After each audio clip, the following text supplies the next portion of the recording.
السلام علیکم ورحمۃ اللہ وبرکاتہ۔ الحمد للہ رب العالمین، والصلاة والسلام علی سید الانبیاء واشرف المرسلین وعلی آلہ وصحبہ اجمعین۔ فقد قال اللہ سبحانہ وتعالی فی القرآن المجید والفرقان الحمید: اعوذ باللہ من الشیطان الرجیم، بسم اللہ الرحمن الرحیم، وَسَيُجَنَّبُهَا الْأَتْقَى۔ وقال تعالی اجلالا واکراما لحبیبہ الکریم علیہ الصلاۃ والتسلیم: ان اللہ وملائکتہ یصلون علی النبی یا ایہا الذین آمنوا صلوا علیہ وسلموا تسلیما۔ اللہم صلی علی سیدنا ومولانا محمد وعلی آلہ وصحبہ افضل صلواتک وعدد معلوماتک وبارک وسلم۔ اللہ تعالیٰ کا بڑا فضل و احسان ہے کہ اس نے ہمیں سرکار دو عالم صلی اللہ علیہ وسلم کی امت میں پیدا فرمایا اور صحابہ اکرام کی محبت، اہل بیت اطہار کی مودت نصیب فرمائی۔ اللہ تعالیٰ نے ساری امت میں سب سے افضل صحابہ اکرام کو بنایا ہے، اور نبی اکرم صلی اللہ علیہ وسلم نے ارشاد فرمایا: خیر القرون قرنی ثم الذین یلونہم ثم الذین یلونہم۔ بہترین لوگ وہ لوگ ہیں جو میرے زمانے والے ہیں، یعنی صحابہ اکرام، پھر وہ لوگ ہیں جو ان سے ملنے والے ہیں، یعنی تابعین، پھر وہ لوگ ہیں جو ان سے ملنے والے ہیں، یعنی تبع تابعین۔ تو اس طرح نبی اکرم صلی اللہ علیہ وسلم کے اس ارشاد مقدس سے معلوم ہوتا ہے کہ صحابہ اکرام ساری امت میں سب سے زیادہ افضل جماعت ہے، اور اللہ تعالیٰ نے ان حضرات کو جو بزرگیاں عطا فرمائی ہیں، جو مرتبے نصیب فرمائے ہیں، وہ ساری امت کے تمام افراد میں سب سے زیادہ اونچے مرتبے ہیں، سب سے زیادہ اعلیٰ مناصب ہیں۔ اور پھر درجہ صحابیت کے ساتھ ساتھ اہل بیت بھی ہوں گے تو اس کی وجہ سے فضیلت دوبالا ہو جائے گی۔ اس امت میں اللہ تبارک و تعالیٰ نے اس امت کے نبی صلی اللہ علیہ وسلم کے بعد سب سے بڑا مرتبہ اور سب سے زیادہ فضیلت والا مقام حضرت ابوبکر صدیق رضی اللہ تعالیٰ عنہ کو عطا فرمایا، پھر حضرت عمر فاروق رضی اللہ تعالیٰ عنہ کو، پھر حضرت عثمان غنی رضی اللہ تعالیٰ عنہ کو، پھر حضرت علی مرتضیٰ رضی اللہ تعالیٰ عنہ کو۔ اس کے بعد پھر عشرہ مبشرہ، بقیہ عشرہ مبشرہ یعنی باقی کے 6 حضرات ہیں، 6 صحابہ اکرام جو عشرہ مبشرہ ہیں، جن کو حضور اکرم صلی اللہ علیہ وسلم نے ایک ہی مجلس میں ان 10 صحابہ اکرام کو نام کی صراحت کے ساتھ جنت کی خوشخبری عطا فرمائی ہے۔ اس کے بعد پھر صحابہ اکرام کی فضیلت کی آگے کی ترتیب ہے۔ حضرت ابوبکر صدیق رضی اللہ تعالی عنہ ساری امت میں سب سے افضل ہیں، سارے صحابہ میں سب سے زیادہ فضیلت والے ہیں، سب سے زیادہ علم والے ہیں، سب سے زیادہ زہد و تقوی والے ہیں، سب سے زیادہ پرہیزگاری والے ہیں، سب سے زیادہ بہادر ہیں، سب سے زیادہ دانشمندی رکھنے والے ہیں، اور جتنے صفات کمال ہیں اللہ تبارک و تعالیٰ نے تمام کے تمام صفات کمال میں حضرت ابوبکر صدیق رضی اللہ تعالیٰ عنہ کو سارے صحابہ میں افضلیت عطا فرمائی، اولیت عطا فرمائی، سابقیت نصیب فرمائی۔ تو اس طرح قرآن کریم کی آیات مبارکہ، نبی اکرم صلی اللہ علیہ وسلم کے فرمودات کریمہ حضرت ابوبکر صدیق رضی اللہ تعالیٰ عنہ کی افضلیت و اولیت پر دلیل ہیں، جو اہل سنت و جماعت کے لیے استدلال کا سامان ہے۔ اسی کے سہارے اہل سنت و جماعت یہ عقیدہ اور نظریہ رکھتے ہیں کہ حضرت ابوبکر صدیق رضی اللہ تعالیٰ عنہ تمام صحابہ کرام میں سب سے زیادہ افضل ہیں۔ حضرت ابوبکر صدیق رضی اللہ تعالیٰ عنہ کی شان میں، آپ کی فضیلتوں میں، آپ کی منقبت میں آیات مبارکہ کثرت سے نازل ہوئی ہیں۔ ان کئی آیات مبارکہ میں سے ایک آیت ہے وَسَيُجَنَّبُهَا الْأَتْقَى۔ اللہ تعالیٰ سورہ لیل کی اس آیت کریمہ میں فرماتا ہے کہ عنقریب دوزخ سے بچا لیا جائے گا اس ذات کو جو سب سے زیادہ متقی ہے۔ اتقا کا مطلب ہے سب سے زیادہ اللہ سے ڈرنے والا، سب سے زیادہ پرہیزگار، سب سے بڑا متقی۔ اب اتقا سے مراد کون ہے سب سے بڑے متقی؟ کون سب سے زیادہ پرہیزگار ہیں؟ کون سب سے زیادہ دنیا سے بے رغبت ہیں؟ احادیث شریفہ کے ذریعے مفسرین کرام نے بتلایا کہ اس آیت کریمہ میں اتقا سے مراد حضرت ابوبکر صدیق رضی اللہ تعالیٰ عنہ ہیں۔ تو معلوم ہوا کہ اللہ تعالیٰ فرما رہا ہے وَسَيُجَنَّبُهَا الْأَتْقَى، یعنی اس امت کے سب سے زیادہ متقی، سب سے بڑے پرہیزگار حضرت ابوبکر صدیق رضی اللہ تعالیٰ عنہ دوزخ سے دور کر دیے جائیں گے، دوزخ سے بچا لیے جائیں گے۔ الذی یؤتی مالہ یتزکا، یہ اتقا وہ ہیں جو اپنا مال اللہ کی راہ میں خرچ کر دیتے ہیں پاکیزگی کی کیفیت کے ساتھ، طہارت حاصل کرتے ہوئے۔ یعنی مال اللہ کی راہ میں خرچ کرتے ہیں تو اس لیے خرچ نہیں کرتے کہ اس مال کے کچھ ریٹرنز آئیں گے، مال صرف اس لیے خرچ کرتے ہیں کہ اللہ کی رضا اور خوشنودی مقصود و مطلوب ہوتی ہے۔ جیسے کہ احادیث شریفہ میں آتا ہے کہ حضرت ابوبکر صدیق رضی اللہ تعالیٰ عنہ کو حضور اکرم صلی اللہ علیہ وسلم نے ایک مرتبہ فرمایا، اے ابوبکر، بلال کو اللہ کے راستے میں ہونے کی وجہ سے عذاب دیا جا رہا ہے۔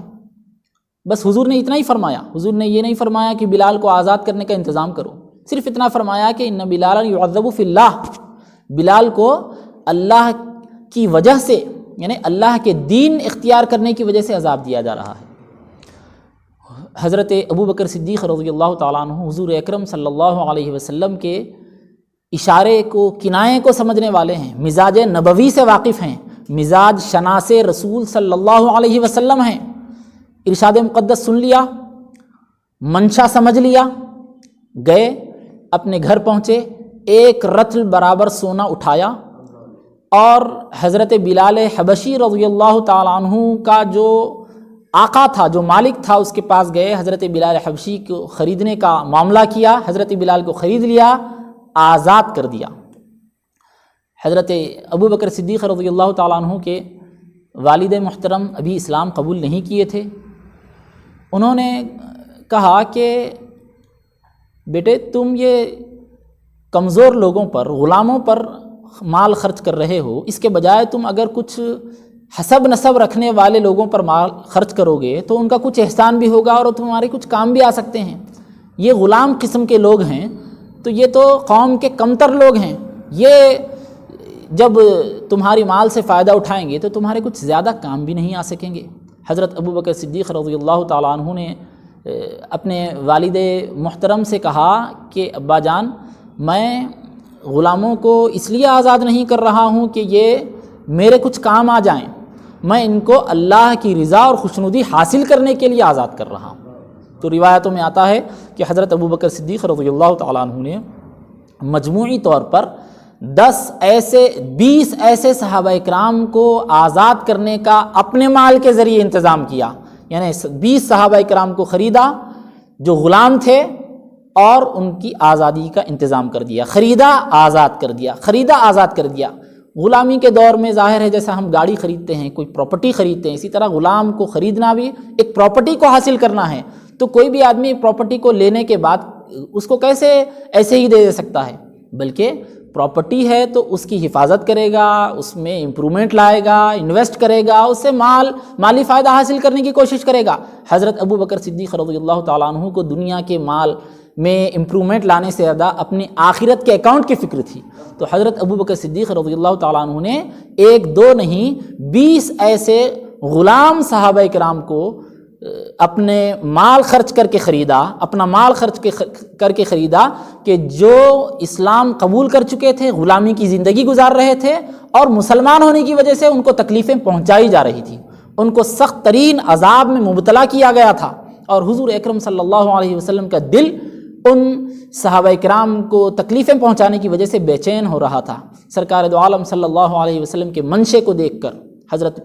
ابو بکر صدیق رضی اللہ تعالیٰ عنہ نے ایسے 20 صحابہ کرام کو خرید کر ان کو غلامی کی جکڑ بندیوں سے آزاد کرنے کا انتظام کیا، جن کو اب تک اسلام کی وجہ سے سزا دی جا رہی تھی، اسلام کی وجہ سے ستایا جا رہا تھا۔ تو اندازہ کیجئے 20 غلاموں کو خرید کر آزاد کیا جن کو ستایا جا رہا تھا، اور ان غلاموں کو خریدنے کے سلسلے میں 40,000 دینار آپ نے خرچ کی۔ 40,000 سونے کے سکے صرف غلاموں کو خرید کر آزاد کرنے میں لگا دینا کوئی معمولی بات نہیں ہے، جس سے کوئی انویسٹ نہیں ہو رہا ہے، جس سے کوئی مالی فائدہ نہیں ہو رہا ہے، اور کوئی معاشرتی فائدہ بھی ہونے والا نہیں ہے۔ لیکن حضرت ابو بکر صدیق رضی اللہ تعالیٰ عنہ کو فکر تھی، تو ایک طرف اسلام کی فکر تھی، دوسری طرف سرکار دو عالم صلی اللہ علیہ وسلم کے منشے کے مطابق عمل کرنے کا جذبہ تھا۔ حضرت ابو بکر صدیق رضی اللہ تعالیٰ عنہ کو اللہ تعالیٰ نے دنیاوی اعتبار سے ہر نعمت سے نوازا۔ مالی اعتبار سے ایک اچھا مقام رکھتے تھے، عرب میں تاجر کی حیثیت تھی، مکے سے تجارت کی غرض سے باہر جاتے،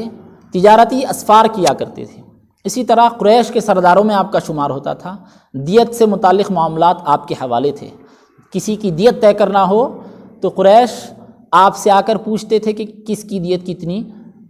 ادا کی جائے۔ اسی طرح حضرت ابو بکر صدیق رضی اللہ تعالیٰ عنہ کا قریش کے سرداروں میں ایک بڑا مقام تھا کہ کوئی بھی اہم معاملہ حضرت ابو بکر صدیق رضی اللہ تعالیٰ عنہ کی رائے کے بغیر طے نہیں پاتا تھا۔ تو معاشرتی اعتبار سے بھی آپ کا ایک مقام تھا، مالی اعتبار سے بھی ایک درجہ رکھتے تھے، اور معاشرے میں، سوسائٹی میں، پورے مکہ مکرمہ کے قبائلی سوسائٹی میں ایک اپنا اثر، ایک رسوخ رکھتے تھے۔ اور حضور اکرم صلی اللہ علیہ وسلم نے جب نبوت کا اعلان فرمایا تو سب سے پہلے حضرت ابو بکر صدیق رضی اللہ تعالیٰ عنہ نے اسلام قبول کیا۔ مردوں میں سب سے پہلے اسلام قبول کرنے والے حضرت ابو بکر صدیق رضی اللہ تعالیٰ عنہ ہیں۔ خواتین میں سب سے پہلے اسلام قبول کرنے والے حضرت خدیجۃ الکبریٰ رضی اللہ تعالیٰ عنہ ہیں۔ بچوں میں سب سے پہلے اسلام قبول کرنے والے، شہزادوں میں سب سے پہلے اسلام قبول کرنے والے حضرت علی مرتضیٰ رضی اللہ تعالیٰ عنہ ہیں، اور غلاموں میں سب سے پہلے اسلام قبول کرنے والے حضرت بلال حبشی رضی اللہ تعالیٰ عنہ ہیں۔ اس طرح حضرت ابو بکر صدیق رضی اللہ تعالیٰ عنہ کو اسلام قبول کرنے کی اولیت اور سابقیت حاصل رہی۔ حضرت ابو بکر صدیق رضی اللہ تعالیٰ عنہ نے نہ صرف اسلام قبول کیا بلکہ اسلام قبول کرنے کے بعد روز اول سے ہی، پہلے ہی دن سے حضور صلی اللہ علیہ وسلم کی اتباع اور پیروی کرنے لگے۔ احکام تو بعد میں نازل ہوئے، لیکن حضرت ابو بکر نے یہ دیکھا کہ حضور کیا کر رہے ہیں، جو حضور کرتے تھے، حضور کے منشے کے مطابق حضرت ابو بکر بھی وہی عمل کرتے تھے، کیونکہ ابتدا میں احکام تو نہیں تھے۔ حضور اکرم صلی اللہ علیہ وسلم پوشیدہ دعوت دیا کرتے تھے، اعلانیہ طور پر دعوت دینے کا اللہ کا حکم نہیں تھا۔ تو ابتدائی دور میں حضور صلی اللہ علیہ وسلم پوشیدہ دعوت دینے لگے۔ حضرت ابو بکر صدیق رضی اللہ تعالیٰ عنہ نے بھی پوشیدہ طور پر دعوت کے کام کو اپنی جانب سے شروع کر دیا۔ حضور صلی اللہ علیہ وسلم کے نقش قدم پر چلتے رہے، دعوتی کام کو آگے بڑھاتے رہے، اور نتیجہ یہ رہا کہ عشرہ مبشرہ میں سے حضرت ابو بکر کے علاوہ حضرت ابو بکر کے کوشش سے، حضرت ابو بکر کی دعوت پر 5 حضرات نے، صرف عشرہ مبشرہ میں ہی 5 ایسے حضرات ہیں جو حضرت ابو بکر صدیق رضی اللہ تعالیٰ عنہ کے ہاتھ پر اسلام قبول کیے یا آپ کی کوشش سے اسلام قبول کیے۔ حضرت ابو بکر نے ان کو آمادہ کیا، حضور کی خدمت میں پیش کیا، اور یہ 5 عشرہ مبشرہ میں سے 5 حضرات نے آپ کی کوشش سے یا آپ کی دعوت پر دائرہ اسلام میں داخل ہونے کو اپنی شرافت اور بزرگی سمجھی۔ اسی طرح حضرت ابو بکر صدیق رضی اللہ تعالیٰ عنہ مکہ مکرمہ میں حضور اکرم صلی اللہ علیہ وسلم کی خدمت میں رہتے اور کوشش کرتے اس بات کی کہ حضور اکرم صلی اللہ علیہ وسلم کو کفار و مشرکین کی جانب سے کسی طرح کی کوئی تکلیف نہ پہنچے۔ ایک مرتبہ حضور اکرم صلی اللہ علیہ وسلم کعبۃ اللہ شریف کا طواف کر رہے تھے اور کفار و مشرکین نے حضور صلی اللہ علیہ وسلم کو تکلیف پہنچانے کی کوشش کی۔ حضرت ابوبکر آگے بڑھے، جبکہ صورتحال ایسی تھی کہ اگر آگے بڑھتے ہیں تو حضرت ابوبکر کا جانی نقصان ہو سکتا تھا، لیکن حضرت ابوبکر نے یہ نہیں دیکھا کہ میرے ساتھ کیا صورتحال پیش آئے گی۔ حضرت ابوبکر نے یہ دیکھا کہ حضور اکرم صلی اللہ علیہ وسلم کو تکلیف پہنچنے کا خدشہ ہے، تو حضور اکرم صلی اللہ علیہ وسلم کی مدافعت کی، آگے بڑھے اور کفار و مشرکین کا مقابلہ کیا۔ نتیجے میں حضرت ابوبکر صدیق رضی اللہ تعالیٰ عنہ کو قریش کے لوگوں نے زد و کوب کیا، جسمانی تکلیف پہنچائی۔ حضرت ابوبکر صدیق رضی اللہ تعالیٰ عنہ نے وہ جسمانی تکلیف گوارا کی، قریش کے ان لوگوں کے زد و کوب کے معاملے کو برداشت کیا، لیکن حضور اکرم صلی اللہ علیہ وسلم کی مدافعت میں مسلسل پیش رہے۔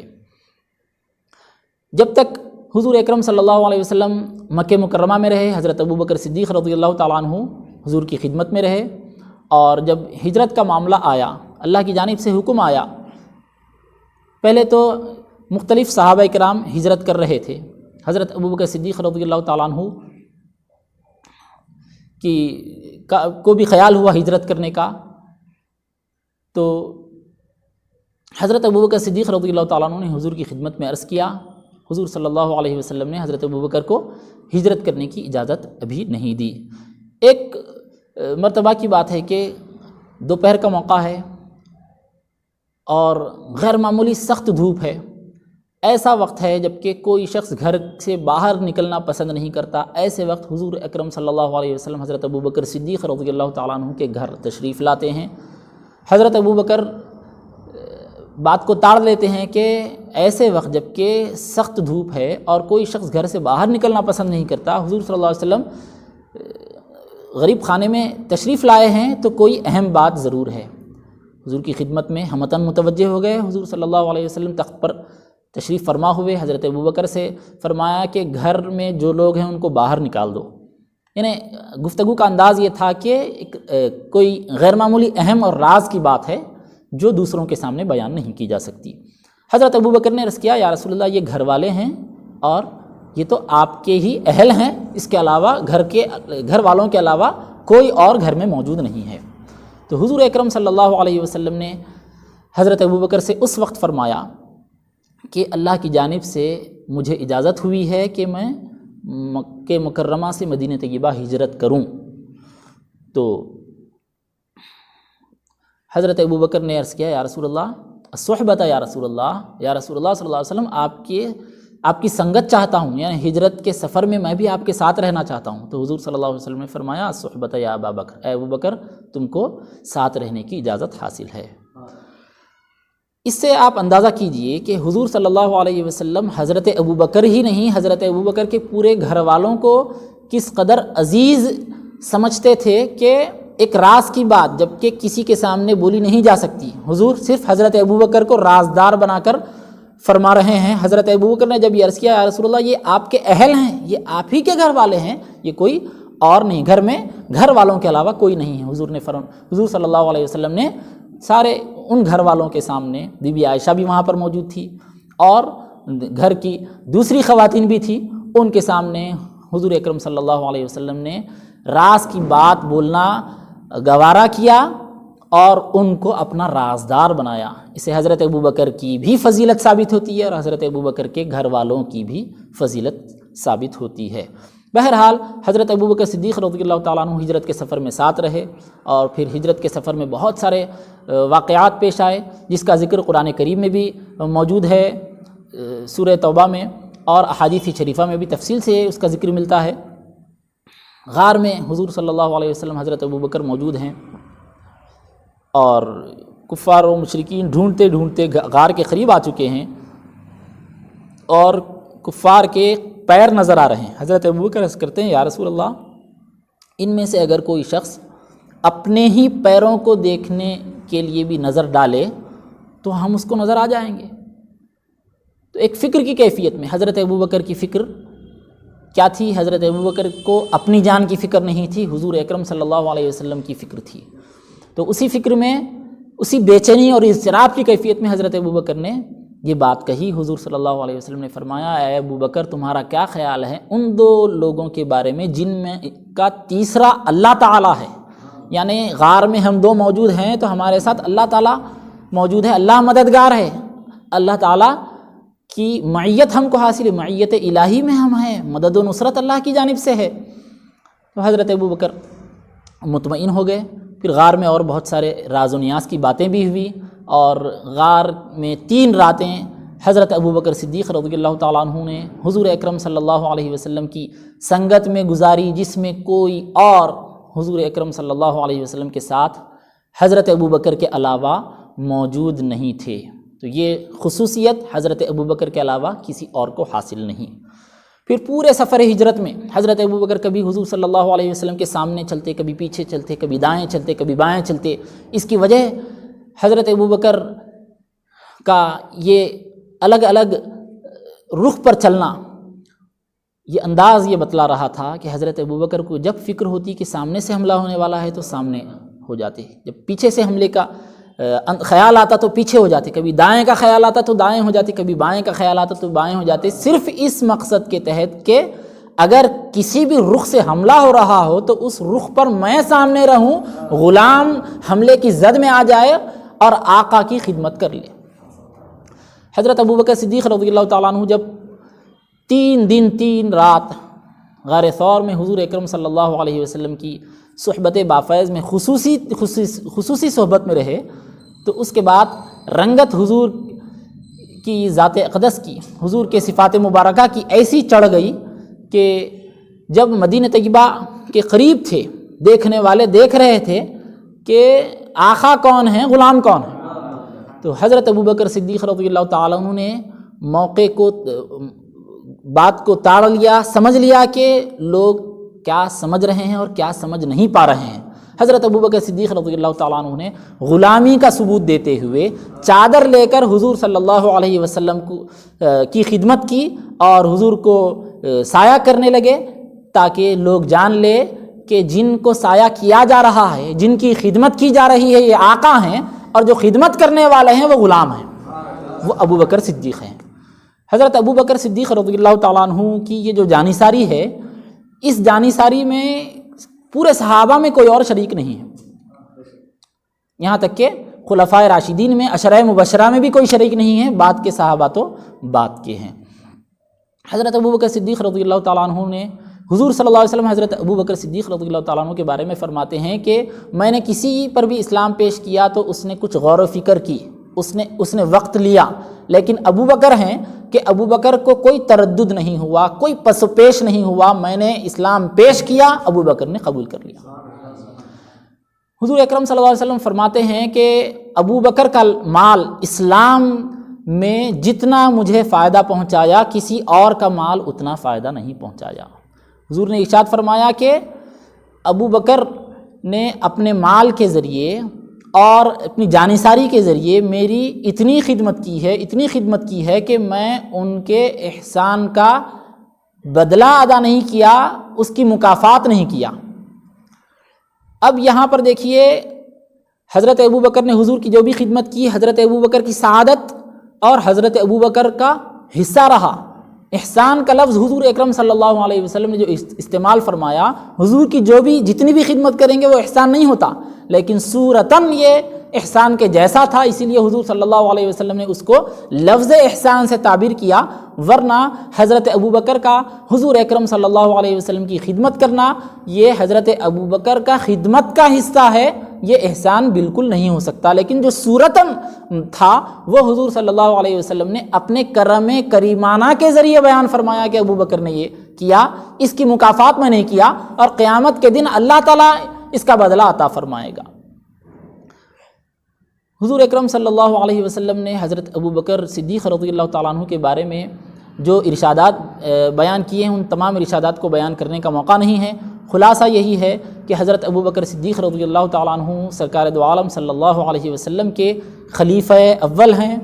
حضور اکرم صلی اللہ علیہ وسلم کے 2 وزیروں میں سے ایک ہیں، بلکہ پہلے وزیر ہیں، حضور اکرم صلی اللہ علیہ وسلم کے رفیق غار ہیں، اور غار میں بھی حضور کے ثانی ہیں، اور ہر موقع پر ہر مقام پر حضور کے ثانی ہیں۔ غار میں بھی حضور کے ثانی رہے، اسلام لانے میں بھی حضور کے بعد حضرت ابوبکر ہی تھے مردوں میں جو اسلام میں داخل رہے۔ حضور تو حضور ہیں، پیغمبر اسلام ہیں، اور پھر مردوں میں اسلام سب سے پہلے قبول کرنے والے حضرت ابوبکر صدیق رضی اللہ تعالیٰ عنہ۔ غار میں دوسرے نمبر پر حضرت ابوبکر صدیق رضی اللہ تعالیٰ عنہ۔ احد کے مقام پر، احد میں اور بدر میں جہاں حضور اکرم صلی اللہ علیہ وسلم تھے، تو حضور کے بالکل بازو حضور کی خدمت میں دوسرے نمبر پر حضرت ابوبکر صدیق رضی اللہ تعالیٰ عنہ موجود رہے۔ ہر موقع پر حضرت ابوبکر نے اپنی جان کو پیش کیا قربانی کے لیے، مال کو قربان ہی کر ڈالا۔ جیسے ایک موقع پر جب حضور صلی اللہ علیہ وسلم نے اسلام کی خدمت کے سلسلے میں اپیل کی سارے صحابہ سے، تو جس صحابی کے پاس جو تھا وہ لے کر آتے تھے، پیش کرتے تھے۔ حضرت عمر فاروق رضی اللہ تعالیٰ عنہ بہت سارا سامان لے کر آئے۔ حضور صلی اللہ علیہ وسلم نے پوچھا ہے کہ اے عمر کیا لائے ہو؟ تو حضرت عمر نے عرض کیا رسول اللہ آدھا لایا ہوں، آدھا گھر والوں کے لیے رکھ آیا ہوں۔ اور حضرت عمر جو لائے تھے وہ بہت زیادہ تھا۔ حضرت ابوبکر تھیلی میں تھوڑا سا سامان لے کر آ رہے تھے۔ حضرت عمر نے اپنے دل میں خیال کیا، صحابہ کا انداز یہ نہیں ہوتا تھا کہ دنیا میں کس کے پاس کتنا مال ہے دیکھیں گے، بلکہ صحابہ کا نظریہ یہ ہوتا تھا کہ کون اللہ کی راہ میں کتنا زیادہ خرچ کرتے ہیں، کون نیکیاں کتنی زیادہ کماتے ہیں۔ تو حضرت ابوبکر صدیق رضی اللہ تعالیٰ عنہ جب تھوڑا سا سامان لے کر آ رہے تھے، حضرت عمر کو خیال ہوا کہ آج میں زیادہ مال خرچ کر کے ابوبکر سے بڑھ جاؤں گا۔ تو کوانٹٹی میں تو حضرت عمر کا مال بہت زیادہ تھا، حضرت ابوبکر کا بالکل تھوڑا تھا حضرت عمر کے مال کے مقابلے میں، لیکن جو کوالٹی تھی اس مال کی فیصد اگر نکالا جائے تو کیا تھا؟ دیکھیے حضور صلی اللہ علیہ وسلم نے جیسے حضرت عمر سے پوچھا، حضرت ابوبکر سے بھی پوچھا ہے، ابوبکر اپنے گھر والوں کے لیے کیا چھوڑائے ہو؟ حضرت ابوبکر نے عرض کیا ابقیت لہم اللہ ورسولہ، یا رسول اللہ صلی اللہ علیہ وسلم میں اپنے گھر والوں کے لیے اللہ اور اس کے رسول صلی اللہ علیہ وسلم کو چھوڑ آیا ہوں۔ مطلب یہ ہے کہ گھر والوں کے لیے بظاہر تو کچھ بھی نہیں ہے، جتنا تھا سارا کا سارا مال یہاں لے آیا ہوں، اسلام کے لیے وقف کر دیا ہوں، گھر والوں کے لیے کچھ بھی نہیں ہے۔ لیکن گھر والوں کے لیے کچھ نہ ہونے کے باوجود بھی کچھ نہیں ہے، نہیں کہا ابقیت لہم اللہ ورسولہ، کہا کہ ان کا انداز دیکھیے، توکل دیکھیے، اللہ اور اس کے رسول کی ذات سے تعلق دیکھیے کہ یہ عرض کر رہے ہیں پوچھنے پر کہ گھر والوں کے لیے کیا چھوڑ آئے ہو، کہ میں ان کے لیے اللہ اور اس کے رسول صلی اللہ علیہ وسلم کو چھوڑ آیا ہوں۔ تب حضرت عمر نے اپنے بارے میں یہ خیال ظاہر کیا کہ میں سمجھا تھا کہ آج تو ابو بکر سے بڑھ جاؤں گا، لیکن مجھے یقین ہو گیا کہ میں ابو بکر سے کبھی بھی نیکی میں آگے نہیں بڑھ سکتا، کیونکہ حضرت ابو بکر بہت سارا مال لائے تھے، لیکن وہ جو کوانٹٹی زیادہ ہونے کے باوجود بھی کوالٹی تھی وہ 50% تھا، اور حضرت ابو بکر صدیق رضی اللہ تعالیٰ عنہ جو لے کر آئے تھے حضرت عمر کے مقابلے میں، حضرت عمر کا آدھا مال تھا، 50% تھا، تو حضرت ابو بکر کا 100% مال اللہ کی راہ میں تھا۔ وہ گنتی میں، تعداد میں تو کم تھا، دیکھنے میں کوانٹٹی میں تو بالکل تھوڑا نظر آ رہا تھا، لیکن اس کی کوالٹی یہ تھی کہ 100% مال، اپنا پورا مال حضرت ابو بکر نے اللہ کی راہ میں پیش کر دیا۔ تو اس طرح کے فضیلتیں حضرت ابو بکر کی اگر شمار کی جائیں تو وقت ناکافی ہوگا، کیونکہ ہم ذکر کر رہے ہیں افضل هذه الامت بعد نبیہا کا، یعنی اس امت کے نبی کے بعد سب سے افضل ذات حضرت ابو بکر صدیق رضی اللہ تعالیٰ عنہ ہیں، جن کا ہم ذکر پاک کر رہے ہیں۔ تو یہ ذکر چند منٹوں میں یا چند گھنٹوں میں ختم ہونے والا نہیں ہے۔ ہم جو ذکر کر رہے ہیں